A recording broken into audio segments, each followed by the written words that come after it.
8 months ago, Liam and I made the biggest decision of our lives to move to Canada. We packed up everything and moved to Canada on the 2-year working holiday IEC visa. And honestly, it's been the best decision we've ever made. Hi everyone, I'm Brooke, and in today's video, I'll be sharing my process of applying for the IEC Working Holiday Visa. I'm going to share how long it took, the costs, and the process, the timeline. I wish I had a video like this when I was applying, so I hope this is helpful for someone else. Intro about us. Liam and I are from Australia, and we've also lived in the Netherlands and the UK, both on working holiday visas. We love to travel. We've traveled 31 countries together. We moved to Whistler, BC in September 2025. This video is based for Australian applicants. Rules may differ for other nationalities. Just always check your official government requirements before doing this. Maybe things have changed since I've done this. Why Canada? Canada was always one of Liam's dreams. He had been to the snow quite often in his teenage years, and he took me to Perisher for the very first time. That's a ski resort in Australia, and then I fell in love. I really enjoyed it. It was a really fun experience, learning, and I was a bit afraid of the winter in Canada, but to be honest, it is awesome. Like, I'm so glad that we're here. So yeah, it was Liam's dream first, and then I fell in love. We also wanted another overseas adventure. We also love nature and the mountains, so we picked Canada. Why Whistler? Because there's mountains everywhere. It is a small village type vibe. We have amazing outdoor lifestyle here. We've already made so many friends, and it does just feel like home. There are a lot of Australians, and honestly, I've never felt so connected in a place before. Okay, now I'll get on with it and explain our process. I hope someone finds this video helpful. Moving abroad with carry-on luggage. People think we're crazy for this. We moved to Canada with just carry-on luggage, a 30-litre backpack each.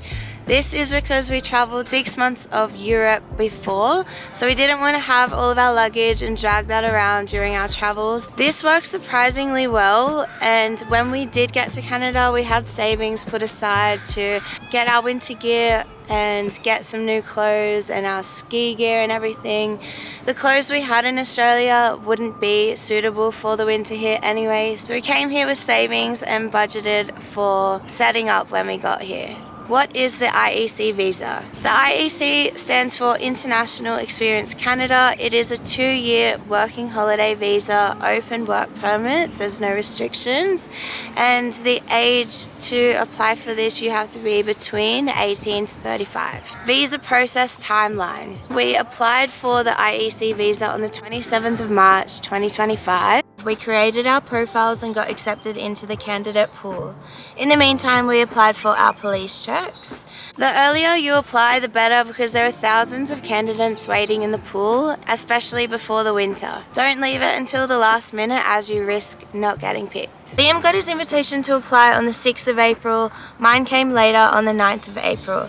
Then we had 20 days to submit all of our documents.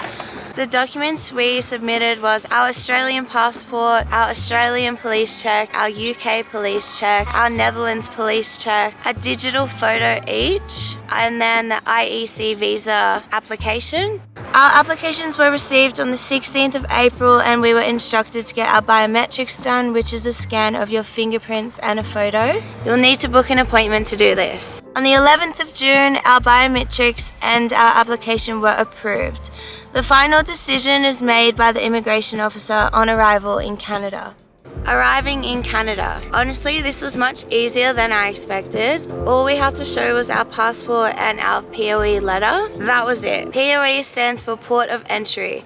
It's a letter you get once you have been invited. This is not your work permit. This is the letter you present when you arrive in Canada, but be prepared to show all your other documents on the spot, which is your point of entry letter, passport, proof of funds, which is $2,500 minimum per person, return or onward flight or proof that you can leave Canada, accommodation details, health insurance, and all of your printed documents. Even if they don't ask, bring everything, just so you're prepared. Important health insurance tip. This is one of the biggest mistakes that people can do. Your IEC work permit matches your health insurance. If you want the 2 years here, you need to get 2 years of your health insurance. Don't risk losing months of your working permit just because of this. Some people have paid 3 months. Their visa is valid for 3 months. SIN number is your social insurance number. It's kind of like a tax file number. You need this to work in Canada, getting paid and doing your taxes. We got ours immediately in Vancouver Airport, and we just go to the Service Canada Centre and then they produce that within minutes. It is longer to apply online. I have friends that have waited quite long to receive their SIN number online. So if you can, do it on arrival as soon as you come into Canada. Phone plans. We chose TELUS. TELUS gives us 100 gigabytes per month. It's $65 a month and then a $9 phone coverage insurance optional if you want that, and an $80 setup fee. So approximately $74 a month per person. Bank account. We opened our bank accounts with CIBC. We got our debit cards and our credit cards all completely free, very easy process. Credit cards are quite important here in Canada. You need one to book a hotel, book a car rental. Some venues only accept credit card, and it's good to have your Canadian credit history recorded as well. Housing in Whistler. We got really lucky with finding a place here. We made a post on Whistler Housing 2025. I will stick it up here on the screen if I can find it. It was just a photo of Liam and I, and then a description of how long we're in Canada and what we're looking for. Lots of people do this. It is a common process. Our setup, we had a 3-bedroom house. We were a couple. We lived with another couple and a single guy. Our room was $2,000 per month and our bills were included. Just a bit of a reality check. There is a housing crisis in Whistler. I've heard of 4 people sharing a 1-bedroom apartment. A lot of people stay in hostels long term. A lot of people are just crammed into houses. It is quite a small village town, so housing can be harder than actually finding work, so just be prepared for that and start looking early. Finding work. Liam found his job quite easy. He applied for a job through Whistler Jobs Facebook page. He emailed the supervisor and he got a call back the next day, so that was really easy for him. For me, I work in hospitality. It was a little bit longer for me to find work just because September is a shoulder dead season. It is very quiet in that time of year. I found my job in November. It is quite slow at that time. Just be prepared. You might not find work straight away if you are coming in the off-shoulder seasons. Canadians value printing your resume, going into the venue and meeting in person. Don't rely on online applications. I think it's best to go into venues and get a job that way. Staff housing. Some employers offer staff housing. If you can get this, I would say take this. You can save a lot of money by doing this. I would recommend getting a job that can provide a discounted lift pass or other benefits. My biggest advice before moving to Canada is apply for your visa early, between 6 to 12 months before you want to make the move. The earlier you apply, the more chance you will be selected. Bring savings. We arrived with $20,000 between us, which was really helpful to set up. Start looking for housing months ahead before you arrive. It's great to land your housing first. Arrive before the peak season starts so you can have time to set up everything. More of a chance to get housing and a job. Look for jobs with staff housing, lift pass benefit, and print every document that you need. Our overall experience, we've now lived in Australia, UK,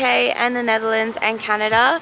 Canada was by far the smoothest international move that we've done, and I'm the happiest here out of all 4 countries. If you're thinking about moving to Canada, do it. You don't want to spend years thinking what if, and if it doesn't work out, Australia will always be there. Make the move. For us, moving to Canada was one of the best decisions that we've ever made. If you found this video helpful, please subscribe, like, and share to your mates thinking about the same thing. If you have any questions, please leave a comment and I'll do my best to get back to you, and I'll see you in the next Canada vlogs. Thank you for watching.